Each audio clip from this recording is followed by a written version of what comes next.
Mari kita buka terlebih dahulu di dalam Kisah Para Rasul pasal yang kedua. Kisah Para Rasul pasal yang kedua ayat 41 sampai ayat yang ke-47. Kepemimpinan 360 derajat, leading across gitu ya. Jadi memimpin selevel gitu ya. Leading across. Kisah Para Rasul pasal yang kedua ayat ke-41 sampai ayat ke-47 sebagai firman Tuhan pembuka. Yang sudah ketemu katakan amin. Belum semua. Kisah Para Rasul pasalnya yang kedua ayat ke-41 sampai ayat ke-47. Orang-orang yang menerima perkataannya itu memberi diri dibaptis dan pada hari itu jumlah mereka bertambah kira-kira 3.000 jiwa. Katakan 3.000 jiwa. Mereka bertekun di dalam pengejaran rasul-rasul dan di dalam persekutuan. Dan mereka selalu berkumpul untuk memecahkan roti dan berdoa. Katakan selalu berkumpul. Maka ketakutanlah mereka semua. Sedang rasul-rasul itu mengadakan banyak mujizat dan tanda. Dan semua orang yang telah menjadi percaya tetap bersatu. Dan segala kepunyaan mereka adalah kepunyaan bersama. Dan selalu ada dari mereka yang menjual harta miliknya lalu membagi-bagikannya kepada semua orang sesuai dengan keperluan masing-masing. Dengan bertekun dan dengan sehati mereka berkumpul tiap-tiap hari di dalam bait Allah. Mereka memecahkan roti di rumah masing-masing secara bergilir dan makan bersama-sama dengan gembira dan dengan tulus hati. Dan sambil memuji Allah dan mereka disukai semua orang, katakan disukai semua orang. Dan tiap-tiap hari Tuhan menambahkan jumlah mereka dengan orang yang diselamatkan. Katakan amin. Bapak ibu saudara, orang yang berhasil di dalam membangun hubungan dengan sesamanya gitu ya, dengan kanan, dengan kiri, dengan depan, dengan belakang. Maka di dalam kehidupannya bukan hanya ia akan disukai banyak orang, tetapi di dalam kehidupannya ia akan ditambahkan banyak orang. Akan ditambahkan banyak orang, sama seperti di dalam Kisah Para Rasul ini. Ini adalah kehidupan jemaat mula-mula. Bisa bayangkan nggak ketika Petrus berkhotbah 3.000 orang ditambahkan dalam waktu sangat cepat. Bisa dibayangkan ketika 3.000 orang itu berkumpul jadi satu, di mana banyak orang ada pasti juga ada banyak gesekan saya percaya. Tapi yang terjadi di dalam Kisah Para Rasul ini berbeda. Begitu 3.000 orang ini ditambahkan, firman Tuhan mencatat semua orang yang menjadi percaya tetap bersatu. Tetap bersatu. Dari 3.000 orang itu semuanya bersatu. Dan bukan hanya mereka bersatu, mereka punya sebuah prinsip bahwa segala kepunyaan mereka adalah kepunyaan bersama. Selalu ada dari mereka yang jual harta miliknya, bagi-bagikan kepada semua orang sesuai dengan keperluan masing-masing. Dan dengan bertekun dan dengan sehati mereka berkumpul tiap hari. Katakan, berkumpul tiap hari. Mereka ini berkumpul tiap hari. Mereka bersatu, mereka berkumpul tiap hari. Bahkan mereka memecahkan roti di rumah masing-masing secara bergilir dan makan bersama-sama dengan gembira dengan tulus hati. Karena mereka bersatu, mereka disukai banyak orang. Karena mereka ini bisa bersatu, kepada mereka semakin ditambahkan. Begitu juga kita. Hari ini kalau kita bersatu, kanan, kiri, depan, belakang semuanya bisa bersatu, engkau akan disukai banyak orang. Dan bukan hanya engkau akan disukai banyak orang, kepadamu akan ditambahkan lebih banyak. Dan saya percaya inilah kebangunan rohani sesungguhnya. Kita disukai dan jumlah jiwanya ditambah-tambahkan. Salah satu penggerak kebangunan rohani pada masa rasul-rasul adalah karena mereka ini satu dengan yang lain. Bukan hanya kepada pemimpin, mampu membangun hubungan yang baik. Orang-orang pada masa itu dapat membawa pengaruh kepada orang-orang yang ada di sekitarnya. 3.000 orang itu yang ditambahkan semuanya masuk bersama-sama. Tidak ada atasan dan bawahan, semua sama. Mereka bisa membangun hubungan dengan baik. Orang-orang di kanan di kirinya. Mereka bukan hanya bertekun dalam pengajaran rasul-rasul. Tapi mereka juga membangun kepemimpinan across. Kanan kiri kita kerjasama ya. Ayo kita bergandengan tangan ya. Kita saling menguatkan ya. Leading across. Ketika mereka bisa berjalan bersama-sama, justru mereka disukai banyak orang dan kebangunan rohani terjadi. Mereka membawa pengaruh ke kanan dan ke kiri. Makanya sore hari ini kita mau belajar leading across gitu ya. Kita mau belajar dari Nehemia gitu ya. Kenapa saya ambil dari Nehemia? Karena Nehemia ini adalah pembelajaran yang sempurna tentang pemimpin 360 derajat. Karena Nehemia ini memulai perjalanan kepemimpinannya tanpa sebuah posisi. Dia hanya juru minum. Dia nggak punya orang yang dipimpin selain daripada dirinya sendiri. Makanya kemarin di part pertama, leading himself. Karena Nehemia nggak punya orang yang dipimpin, dia bisa pimpin dirinya sendiri dulu. Saya nggak sampaikan tentang leading himself, Bapak bisa ikuti di YouTube gitu ya. Setelah dia berhasil leading himself, dia mulai leading up. Leading up bukan bukan memimpin pemimpinnya, tetapi memberikan sebuah pengaruh kepada orang yang ada di atasnya. Sehingga di dalam kehidupan Nehemia, raja pun mendukung apa yang dilakukan. Raja pun bisa memberikan support kepada Nehemia. Dan setelah Nehemia ini berhasil leading up, dia leading across. Dia leading across. Dia juru minuman raja. Tapi di dalam kepemimpinan dia belajar dari memimpin diri sendiri ke atas, ke samping. Dan ketika dia belajar untuk bisa memimpin 360 derajat, Tuhan buat apa yang dikerjakan semuanya berhasil. Ada sebuah percepatan, sebuah tembok yang harusnya dibangun dengan waktu tahunan hanya diselesaikan dalam waktu cuma 52 hari. Tuhan buat semua musuh-musuhnya gentar tahu bahwa Tuhan itu ada di situ, mengurapi dia. Makanya kita perlu belajar dari Nehemia. Ada 4 fase kepemimpinan Nehemia ya, leading himself, leading up, leading across, dan besok pagi leading down gitu ya. Kalau leading himself, memimpin diri sendiri, saya sampaikan, saya review sedikit, leading himself adalah memimpin yang paling sulit. Dasar tapi paling sulit. Karena banyak orang bisa memimpin orang lain, tidak bisa memimpin dirinya sendiri. Bisa suruh orang lain tapi dirinya nggak bisa melakukan. Tapi Nehemia lakukan itu. Leading up, leading across, dan leading down. Dan kita mau belajar sore hari ini leading across gitu ya. Nehemia berlatih memimpin secara menyamping. Karena apa? Sehubungan dengan rekan kerja. Karena Nehemia tahu bahwa visi yang Tuhan berikan di dalam kehidupannya begitu besar untuk membangun tembok Yerusalem. Ia memerlukan tim. Memerlukan tim. Nehemia 2, kita buka sama-sama. Nehemia pasal yang kedua ayat yang ke-11. Nehemia pasal yang kedua ayat ke-11 sampai ayat yang ke-20. Firman Tuhan katakan seperti ini. Maka tibalah aku di Yerusalem sesudah 3 hari aku di sana. Bangunlah aku pada malam hari bersama-sama beberapa orang saja yang menyertai aku. Aku tidak memberitahukan kepada siapapun rencana yang akan kulakukan untuk Yerusalem yang diberikan Allahku di dalam hatiku.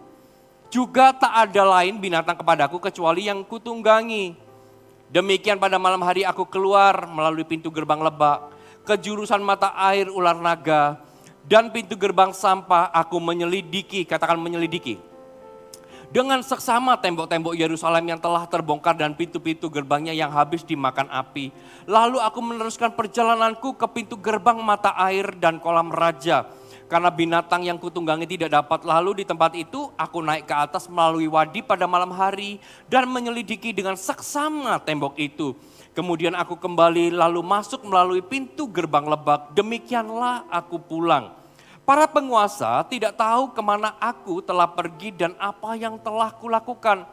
Karena sampai kini aku belum memberitahukan apa-apa kepada orang Yahudi, baik kepada para imam maupun kepada para pemuka, kepada para penguasa dan para petugas lainnya. Berkatalah aku kepada mereka, kamu lihat, kemalangan yang kita alami, yakni Yerusalem telah menjadi reruntuhan dan pintu gerbangnya telah terbakar.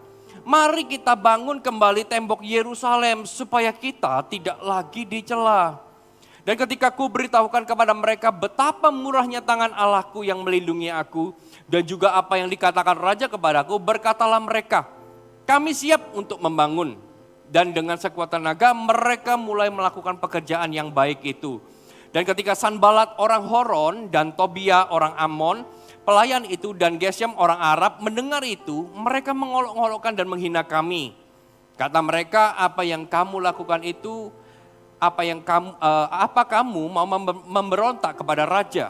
Aku menjawab mereka, kataku, Allah semesta langit, dialah yang membuat kami berhasil. Kami, hamba-hambanya telah siap untuk membangun, tetapi kamu tak punya bagian atau hak dan tidak akan diingat di Yerusalem. Katakan amin.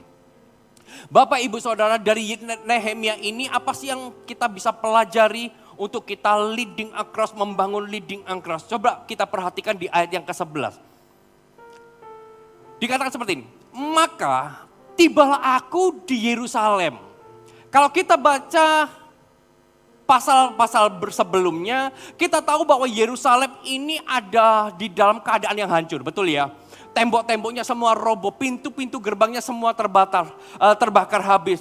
Tapi firman Tuhan di ayat ke-11 ini dikatakan gini, maka tibalah aku di Yerusalem. Ternyata Nehemia ini tetap ke Yerusalem, sekalipun Yerusalem keadaannya nggak baik.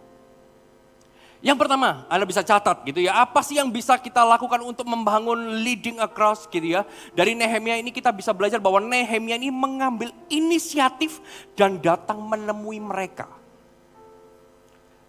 Nehemia ini mengambil inisiatif dan datang menemui mereka. Siapa yang ditemui? Orang-orang yang ada di Yerusalem. Orang-orang rekan kerjanya. Orang-orang sebangsanya. Bukan orang yang ada di bawahnya. Bukan yang ada di atasnya. Tapi orang yang satu leading. Satu level. Didatangi. Dari sini kita bisa belajar bahwa membangun hubungan gak bisa saling tunggu menunggu. Gak bisa saling tunggu. Berharap orang lain tahu apa yang kita mau. Berharap orang lain itu begitu lihat kita tahu apa yang kita butuhkan. Gak bisa. Karena mereka bukan cenayang. Mereka bukan paranormal, mereka bukan dukun. Nehemia juga gak menunggu. Orang-orang di Yerusalem itu datang, ayo bantu kami. Gak menunggu. Tapi dia jemput bola, dia ambil inisiatif dan datang menemui mereka sama seperti orang gini. Yang mau memperbesar bisnis, mau expand bisnis dengan kerjasama. Maka dia akan cari terlebih dahulu perusahaan-perusahaan yang sejalan dengan visinya. Lalu, oh ini perusahaan besar, ini lebih besar dari aku dan ini sejalan dengan bisnisku hari ini. Maka ketika kita mau ajak kerjasama, kita kan buat proposal. Kita mulai datangi, ajukan proposal. Bisa bayangkan kita mau expand bisnis, mau memperbesar usaha, tapi cuman batin. Nunggu ada perusahaan besar yang mau datang, gak mungkin. Begitu juga hubungan. Kalau kita mau leading across, maka kita harus yang punya inisiatif datang kepada mereka. Kita gak bisa hanya diam tunggu, ada yang mau datang. Karena bagi Nehemia menjadi pasif akan membuat semua berjalan lambat, bahkan mungkin gak ada progres dari visi yang Tuhan letakkan di dalam kehidupannya. Dan ini yang menarik Bapak Saudara, bahwa Nehemia ini gak berjalan dengan asumsi. Kalau Bapak Saudara jadi Nehemia, tahu bahwa Yerusalem itu hancur, mau ajak kerjasama dengan orang di sana, kira-kira kita pasti kan asumsi, itu aja hancur-hancuran, mana bisa diajak kerjasama. Tapi ini luar biasa. Dia ambil inisiatif, datang menemui mereka tanpa asumsi. Bisa bayangkan enggak keadaan Yerusalem pada waktu itu? Mereka dalam keadaan terpecah-pecah, mereka tinggal di dalam reruntuhan. Kondisi mereka enggak baik, tapi dimanapun mereka berada, di reruntuhan dan apapun kondisi mereka, Nehemia ini tetap ambil inisiatif. Datang, kita kerjasama. Dia tetap ambil inisiatif, enggak ada asumsi. 75% saya menemukan tim di tempat ini dalam keadaan enggak baik. Enggak siap. 75%. Ayo jadi pemimpin, aduh enggak siap aku. Ya itu. Tapi saya akan tetap datang. Saya akan tetap share visi kepada mereka. Enggak siap, tetap tak datengin. Saya datang. 75%. Enggak siap. Tapi saya datang, kenapa kok saya datang sekalipun mereka gak siap? Karena saya melihat kepada potensi yang lebih besar daripada kesiapan mereka. Pernah gak berpikir, Yesus temukan murid-muridnya bukan ketika mereka sukses, tapi ketika mereka gagal. Mereka pancing ikan, tangkap ikan gak dapat kan? Semalaman gak dapat. Tapi justru Yesus datang kepada mereka, bukan ketika mereka sukses, tapi ketika mereka gagal dan dia berkata, follow me. Langsung dikata, ikut aku. Ketika dia berkata, follow me. Aku akan menjadikanmu penjala manusia. Bahkan di dalam Matius 4 ayat 19 sampai 20 gak usah dibuka, dicatat aja. Yesus berkata kepada mereka, mari ikutlah aku. kamu akan kujadikan. Lihat, Yesus melihat sebuah potensi. Dia orang gagal pada waktu itu. Tapi Tuhan tetap datangi mereka, dia inisiatif. Bukan muridnya yang datang kepada Tuhan loh. Tapi Tuhan Yesus sendiri yang datang di dalam kehidupan mereka. Ketika mereka sedang basuh jalannya. Follow me.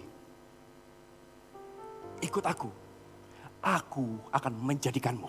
Wah. Itu leading across.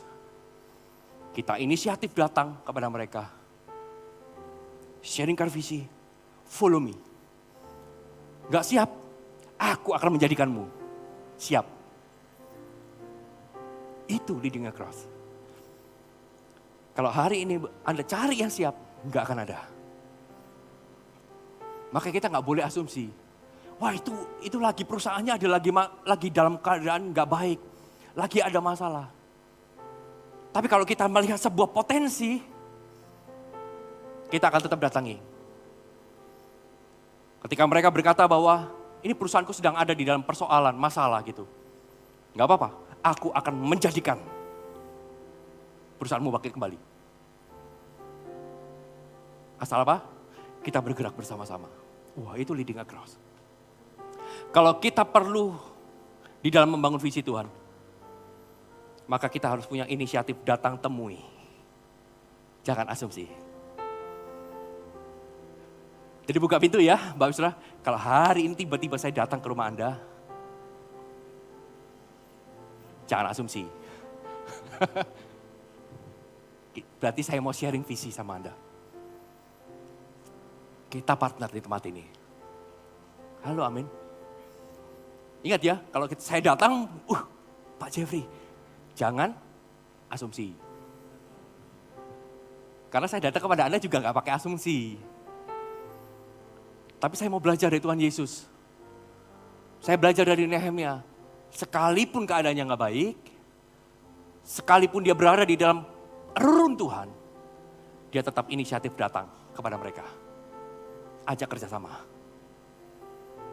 Amin. Yang kedua, yuk kita belajar sama-sama. Ayat ke-12, coba kita lihat. Bangunlah aku pada malam hari. Katakan bangun pada malam hari. Harusnya bangun itu pagi. Tapi kenapa ini malam hari? Bersama-sama beberapa orang saja menyertai aku. Aku tidak beritahukan kepada siapapun rencana yang akan kulakukan untuk Yerusalem yang diberikan Allahku di dalam hatiku. Juga tak ada lain binatang kepadaku kecuali yang kutunggangi. Demikian pada malam hari aku keluar melalui pintu gerbang lebak. Ini Nehemia kengangguran. Kalau kita baca ngapain malam-malam? Nganggur. Tapi enggak. Kita lihat. Kejurusan mata air ular naga dan pintu gerbang sampah, aku menyelidiki dengan seksama tembok-tembok Yerusalem yang telah terbongkar dan pintu-pintu gerbangnya yang habis dimakan api. Lalu aku meneruskan perjalananku ke pintu gerbang mata air dan kolam raja karena binatang yang kutunggangi gak dapat lalu, gak bisa dilewati dengan kuda waktu itu. Aku naik ke atas melalui wadi pada malam hari dan aku menyelidiki, sekali lagi dikatakan dia menyelidiki dengan seksama tembok itu. Kemudian aku kembali lalu masuk melalui pintu gerbang lebak. Demikianlah aku pulang. Para penguasa nggak tahu kemana aku telah pergi dan apa yang telah kulakukan. Karena sampai kini aku belum memberitahukan apa-apa kepada orang Yahudi, baik kepada para imam maupun kepada para pemuka, kepada para penguasa dan para petugas lainnya. Yang kedua, Bapak bisa catat, dari Nehemia ini kita bisa belajar apa sih untuk kita bisa leading across. Apa sih yang kita butuhkan untuk leading across. Nehemia ini dengan sabar membangun hal yang diperlukan untuk melengkapi bagiannya. Dia sabar sekali membangun hal yang diperlukan untuk kepentingan bagiannya. Setiap orang punya peran. Kalau kita mau bekerja sama, mereka punya peran, Anda juga punya peran. Setiap orang punya peran, makanya ketika dia datang ke Yerusalem, dia mulai inisiatif datang gitu ya Nehemia. Kedua Nehemia ini gak cuma dia datang punya inisiatif untuk kerjasama, tapi Nehemia dengan sabar membangun hal yang diperlukan untuk melengkapi bagiannya. Dia bangun malam-malam gitu ya, harusnya bangun pagi, dia bangun malam. Dia mulai melihat, menyelidiki dengan seksama apa sih yang diperlukan gitu ya, untuk bisa membangun. Karena orang pasti tanya ketika kita ajukan kerjasama, ayo kita kerjasama. Memangnya apa yang kamu perlukan? Oh iya, apa yang aku perlukan? Gak tahu. Nehemia sebelum diajukan pertanyaan apa yang kamu perlukan, dia sudah tahu apa yang dibutuhkan, apa yang akan dilakukan. Dia selidiki malam-malam, dia lewati semua gerbang yang ada. Masuk dari sini, keluar dari sini, semuanya dilewati, bahkan yang gak bisa dilalui oleh kuda sekalipun. Dia tetap lalui dengan jalan di atas wadi. Kalau ini gak bisa dilewati kuda, berarti harus dibangun jalan supaya bisa dilewati kuda. Nehemia ini inisiatif sabar membangun hal yang diperlukan untuk melengkapi bagiannya. Setiap kita ini punya peran, punya bagian. Kalau kita nggak tahu bagian kita, gimana kita bisa suruh orang untuk kita kerjasama? Sedangkan bagian kita aja kita nggak tahu. Nehemia bayar harga, dia bangun malam-malam di mana nggak ada orang untuk dia bisa identifikasi hal-hal yang memang dia perlukan untuk infonya. Sehingga ketika bertemu nanti, dia bisa mulai membangun yang namanya leading across. Karena leading across, untuk membangun leading across, kita harus pertama farther than others see. Artinya kita harus melihat lebih jauh daripada apa yang orang lihat. Kan gak mungkin kan Bapak Saudara datang ke sebuah perusahaan yang bermasalah kalau Bapak Saudara gak bisa melihat jauh lebih dari apa yang mereka lihat. Bapak Ibu Saudara invest saham, otomatis pasti akan melihat, oh ini potensinya akan naik. Betul nggak? Ada yang main saham nggak tahu apa-apa, pokoknya aku beli aja. Jangan Bapak Saudara, bahaya. Pasti, karena untuk kita ini bisa leading across, kita harus melihat lebih jauh daripada apa yang orang lihat. Farther than others see. Lalu kemudian bukan cuma lebih jauh daripada orang yang lihat, more than others see. Artinya lebih besar daripada orang tahu. Kita bisa tahu lebih banyak. Bukan melihat lebih jauh, tapi tahu lebih banyak tentang keadaan Yerusalem pada waktu itu. Kamu nggak tahu bahwa semua gerbangnya dari gerbang ikan, gerbang domba, semua gerbangnya, semua kolam raja, semuanya hancur. Apakah kamu nggak tahu? Dan yang ketiga yang diperlukan untuk kita bisa leading across, bukan hanya kita melihat lebih besar, melihat lebih jauh, tapi melihat apa yang gak dilihat. Before others see. Sebelum orang lain melihat, kita sudah melihat duluan. Kalau kita bisa melihat apa yang orang lain gak lihat, maka kita bisa membeli kepercayaan dari mereka. Nehemia, dia bangun malam-malam cuman untuk melengkapi bagiannya supaya dia bisa melihat lebih jauh, melihat lebih besar dan melihat apa yang gak dilihat. Malam-malam. Pasti ada tujuan firman Tuhan dicatat di sini. Bahwa Nehemia bangun malam-malam. Kenapa gak pagi-pagi? Kalau pagi kan lebih terang. Karena malam orang lain gak bisa lihat. Justru ketika orang lain gak bisa lihat, Nehemia harus ada di sana, dia harus melihat dulu apa yang orang lain gak lihat. Dia tetap diam sampai dia siap. Gak kasih tahu siapa-siapa, diam berarti bukan berarti dia gak lakukan apa-apa. Dia diam karena mempersiapkan sesuatu. Dia siapkan sesuatu. Jangan sampai orang tahu bahwa kita ini gak siap. Jangan sampai orang tahu visi kita buram. Jangan sampai orang mengenal kita nggak bisa lakukan apa-apa karena nggak tahu apa-apa. Kalau kita nggak tahu apa-apa, visi kita buram, kita datang bawa proposal. Sorry, nggak akan diterima. Gimana kita bisa leading across kalau kita nggak tahu apa-apa? Apa yang saya sampaikan ini relevan di dalam gereja, relevan di dalam perusahaanmu juga. Relevan di dalam kehidupan marketplace. Belajar dari Nehemia. Orang-orang yang ditemui itu bukan orang-orang yang bukan yang dikenal. Rekan sejawatnya mereka, partner kerja.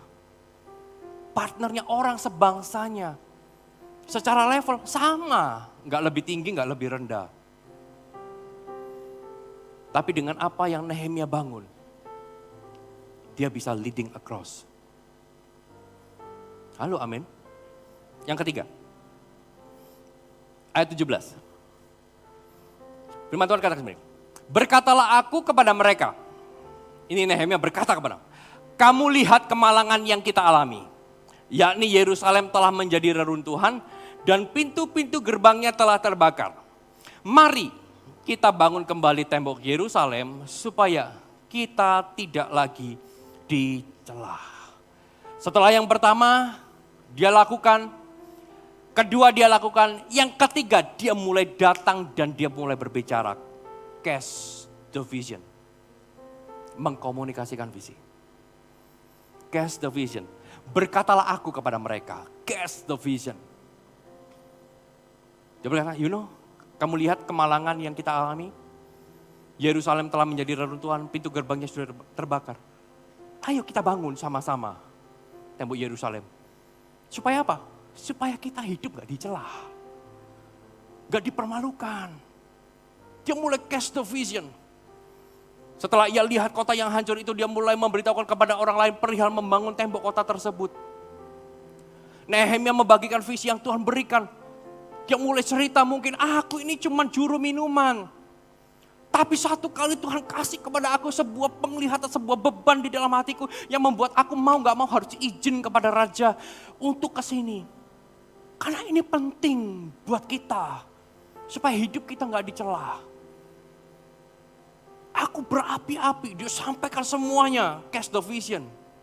Semua pengetahuan, apa yang sudah diselidiki dengan seksama, dia mulai sampaikan semuanya.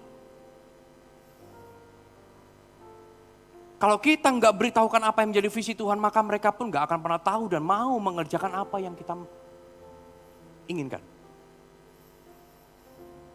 Pernah nggak Bapak bisa bertanya, kenapa Gereja Mawar Shalom ada di Kota Malang?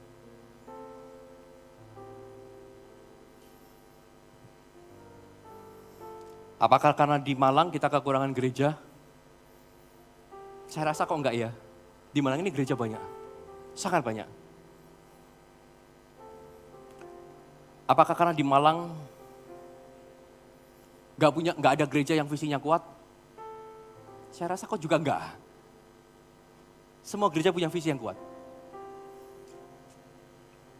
Apakah di Malang kekurangan gereja yang penuh Roh Kudus, urapan? Enggak juga. Gereja yang berjalan dengan Roh Kudus masih banyak. Mawar Sharon bukan satu-satunya. Apakah karena di Malang kekurangan gereja yang lagunya ngebeat?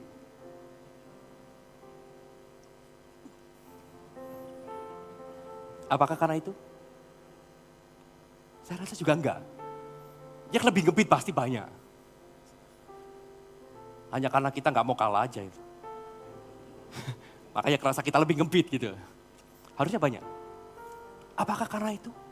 Enggak kan? Gereja Mawar Shalom ada di tempat ini karena Tuhan punya tujuan yang berbeda. Anda ada di tempat ini juga punya tujuan yang berbeda. Enggak ada yang kebetulan. Seperti ini. Saya cast the vision. Anda punya tujuan di sini. Makanya kita harus bekerja sama. Cast the vision. Di CG-mu, Pak kenapa CG-ku gak bisa diajak lari bersama-sama?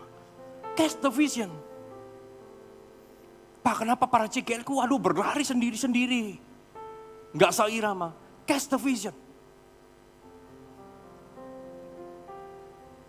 Kenapa jemaat yang ada di CG, cast the vision.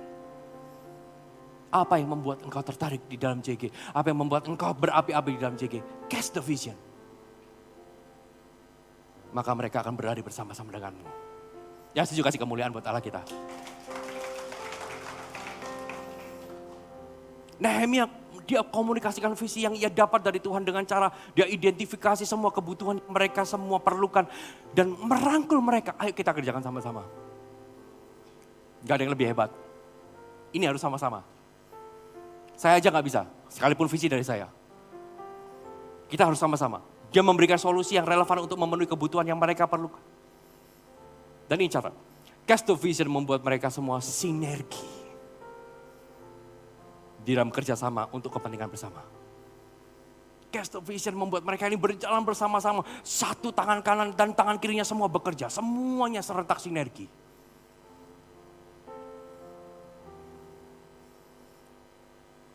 Jadi kalau hari ini kita mau leading across, cast the vision. Apa yang kau lihat sebelumnya lebih jauh, lebih besar. Apa yang orang lain gak lihat, engkau lihat. Cast the vision. Mereka gak sejalan bukan karena mereka gak mau. Tapi mungkin mereka gak tahu. Ini saatnya kasih tahu. Amin. Yang terakhir yang keempat, ayat 18. Firman Tuhan katakan seperti ini. Ketika ku beritahukan kepada mereka betapa murahnya tangan Allahku yang melindungi aku, dan juga apa yang dikatakan Raja kepadaku, berkatalah mereka, kami siap untuk membangun. Dan dengan sekuat tenaga mereka mulai melakukan pekerjaan yang baik itu, katakan amin. Lihat, ketika ku beritahukan kepada mereka, kalau di ayat 17 dikasih tahu, dia mulai berbicara cast the vision, tapi di ayat ke-18, Nehemia ini mulai bersaksi. Ketika ku beritahukan kepada mereka betapa murahnya tangan Allahku yang melindungi aku. Dan juga apa yang dikatakan Raja kepadaku. Semua ini yang diceritakan Nehemia ini tentang Tuhan. Bukan tentang Nehemia.